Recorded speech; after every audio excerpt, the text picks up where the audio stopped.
Hello बच्चों, let's see the question. The question is a ball of mass 50 grams is thrown upwards. It rises to maximum height 100 meter. At what height its kinetic energy is reduced by the 70%. So the key concept is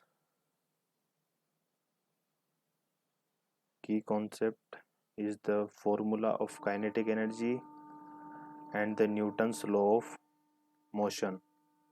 Newton law of motion.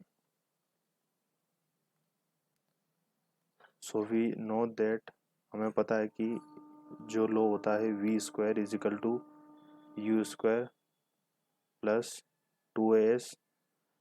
Body initial time पे rest पे है तो v square की value zero हो जाएगी। U square की value हम u square put करेंगे क्योंकि फाइनल हमें नहीं पता है, प्लस एक्सेलरेशन -10 माइनस जी, हम माइनस जी की वैल्यू -10 होती है और अपवर्ड जा रहा है इसलिए -10 पुट करेंगे हम, क्योंकि कोई भी बॉडी डाउनवर्ड जाती है तो पॉजिटिव जी आता है, अपवर्ड जाती है तो माइनस जी आता है। एस की वैल्यू हमें गिवन है 100 मीटर, तो यहाँ से हम यू की वैल्यू फाइंड कर लेंगे। यू की वैल्यू आएगी 20√5। बट हमारे पास काइनेटिक एनर्जी जो इनिशियल कंडीशन पे दे रखी थी, इनिशियली हमारे पास काइनेटिक एनर्जी की वैल्यू है 0.5 mu स्क्वायर। इसको हम लिख सकते हैं 0.5। मास हमारे पास ग्राम में दे रखा है, उसको हम किलोग्राम में कन्वर्ट करेंगे। उसके बाद यू की वैल्यू जो हमारे पास आई है 2000, तो हमारे पास काइनेटिक एनर्जी की वैल्यू आ जाएगी 50 जूल। और हमारे पास काइनेटिक एनर्जी रिड्यूस हो रही है 0.7, इट मीन्स 70%।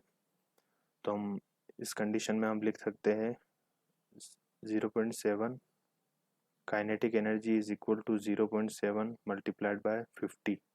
50 हमारे पास काइनेटिक एनर्जी की वैल्यू है, तो हमारे पास आंसर आ जाएगा 0.5, सॉरी हमारे पास आंसर आ जाएगा 35 मोल। 50 divided by 0.5 that is 50 divided by 0.7 that is 35 joule. तो हमारे पास फाइनल v की वैल्यू आ जाएगी जो कि होती है किसी भी हाइट पे 2 kinetic energy divided by the mass that is equal to root of 1400। हम सारी वैल्यू को हम इस इक्वेशन में पुट करेंगे, इसको हम नेम दे देते हैं इक्वेशन नंबर 1। हमारे पास सारी वैल्यू आ चुकी है, तो हम equation v square is equal to u square plus 2as, v की वैल्यू हमारे पास आ चुकी है दैट इज 1400। u की वैल्यू हमारे पास है 2000 प्लस 2 मल्टीप्लाई बाय -10 s की वैल्यू हमें फाइंड करनी है। s की वैल्यू आ जाएगी 30 metre. This is the final answer. So the correct answer is option number A is our correct answer of this question. I hope it understood it well. Best of luck.